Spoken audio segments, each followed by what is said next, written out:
avant la période coloniale, et toutes les forêts béninoises étaient gérées par les chefs tradition. Et en ce moment, aucun arbre et aucun animal ne pouvait être abattu sans que l'on ait consulté les divinités.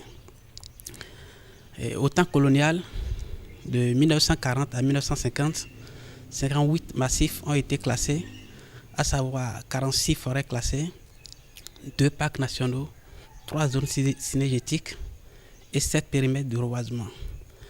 En cette période, les droits d'usage sur ces massifs classés étaient limités au ramassage des bois morts et à la cueillette des fruits.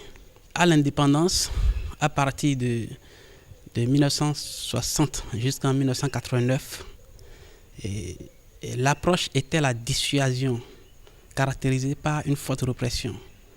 Et à partir de 1990, l'administration forestière béninoise a opté pour la persuasion qui associe les populations riveraines à la gestion des forêts afin de les persuader sur la nécessité de les gérer de façon durable.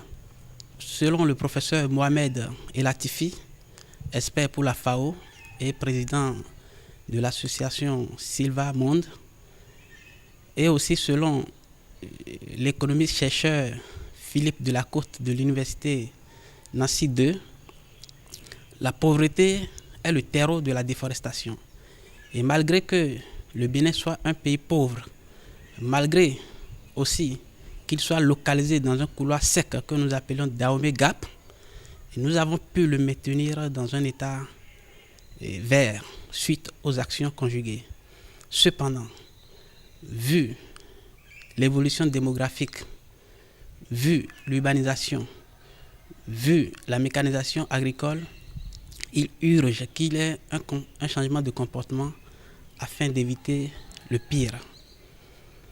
Il faut alors faire la gestion rationnelle des écosystèmes forestiers, et mettre en place un mécanisme de réduction des naissances, et faire la promotion de l'agroforesterie et procéder à des reboisements et de façon responsable et scientifique.